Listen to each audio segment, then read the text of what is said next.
Hey guys, Leonix here. I'm joined by Tristan Young, the now head coach of Team Winterfox Gaming. Just kidding, it's just Winterfox because I always get that mess up. It's not really a mess up. I'm just trolling Brian Cordry. So Tristan Young, you're the head coach of Winterfox now. How did you get into the scene? Did Winterfox approach you? Did you approach Winterfox and say, "Hey, Paragon's messing up," or what's going on? It was a little bit of both. Mostly them coming into contact with me. I did work with them as kind of an analyst at the beginning in February, late January, around then, because they needed some helps, like trying to fix lane swaps. As you can probably see if you go watch footage, they needed help with lane swaps and picks and bans, things like that. And I had approached them saying, "Hey, I can help you. We'll do this. I have some experience working with upcoming teams in Ireland, is where I had originally started working." So it's pretty cool, but nothing huge, right? And I was looking to really further my involvement in ANA, so I figured, hey, it doesn't hurt to try and contact these guys. So I said, here's what I've got. This is some unbiased stuff. Take a look at it. Use it if you want.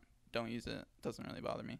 So they used it for a while. Things were still going south.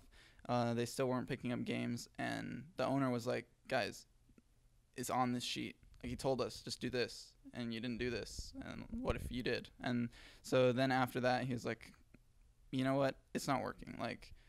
With the Paragon situation and everything, all the Koreans coming in, making the roster swaps, it's just not working. So we need you instead. So then he was just like, all right, next week we need you here at the house. So I was like, wait, what? And he's like, yeah, you have what it takes. You have the leadership capability. You can explain what you're trying to talk about.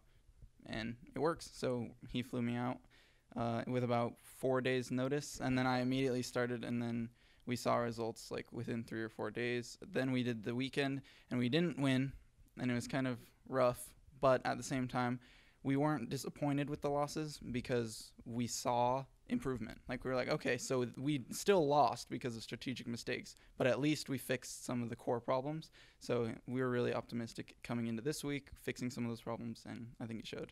All right, this is your first win as you being the head coach. Are you kind of being prepared for the upcoming challenger teams?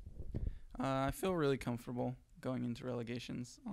After seeing the way we've been playing, how we're going to do things, we just have generally strong picks, and I feel like with strong players like Pobelter and Altec, just winning standard lanes to begin with, hopefully Challenger Series teams that we'll be playing against won't be a problem. It's really just going to be bringing the strategy together and closing out the games, because I guarantee that we're going to get some kind of early lead, some kind of early advantage just from skill alone. We just have to actually make sure we don't get snowballed on from some random source, but I'm very comfortable. I ask all coaches, all analysts, this same type of question. They all give me a rough, similar question. Similar answer on how they coach their players. For you specifically, coaching Pobelter or coaching Altec, they're really, really high mechanical skill players, and obviously high on the ELO ladder. I'm not sure for you where you're at on that ladder. How do you gain their respect and just say, hey, you should do this, and they're like, nah, I'm Challenger, I can do what I want? How do you manage that? It's really easy, honestly, to do it. The first to actually say that. It's really easy. You kind of have to, when you're coming into a coaching position like that, you just put all that aside. He's a person, I'm a person too. Game related, I'm in charge, so let's do this. If it doesn't work, that's fine. I'll admit it was my mistake, right? If I say you play this and it doesn't work, you can feel free to say, oh, I told you so, it didn't work, and I'll just say, my bad, sorry, I was wrong. But with that same respect, he has to try it to begin with to actually prove me wrong.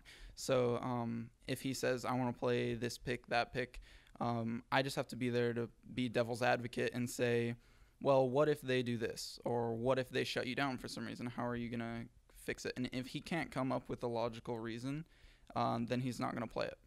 Especially today, it was Ezreal into Annie, and then his matchup was Vladimir in the mid lane. So we in picks and bans, we had said, we can play Ezreal here, and it's really good if you can play Ezreal to the best of your ability. If you get caught, your job is gone. Like, you're supposed to be poking, you're supposed to be playing Ezreal the way you're supposed to play Ezreal. But he said, no, it's okay because I'll dodge the stuns, I'll have good positioning, things like that, and I'll make it work. And seeing that in practice, things like that is, I'll respect his opinion, and I'll also tell him, okay, this is how they're going to shut you down. And so it's kind of a mutual respect. So it makes it really easy to coach people that are high ego like that. I know that Paragon's out of the picture, and obviously he's a Korean coach. How do you deal with this Korean team? How do you communicate? What's that like? I think a lot of the communication stuff is easier than people expect. They've been here for a while now. Their English is really good. For the most part, 90% of everything I say can be translated pretty perfectly. Like, they understand it. If things get too specific, like lane swaps, weird picks, jungle paths, things like that, then we have Pobelter to just kind of clear things up. But as far as day-to-day living, things like that go, they really do speak really good English. Maybe they're just uncomfortable to use it a lot, or maybe they miss a few words, but when it comes down to just talking to them one-on-one, it's really easy.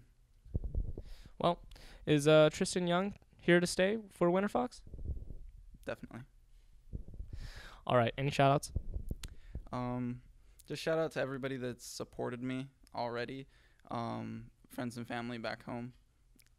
People in Ireland that gave me the opportunity that they did, the team that I worked with before. All of you guys are pretty much the reason why I'm here, supporting me, and I wouldn't have had the positive energy coming into this if it weren't for you guys. So thank you. Tears. All right. If you want more coverage just like this, be sure to check out SK Gaming on YouTube. Like, comment, subscribe. Other than that, till next time, guys.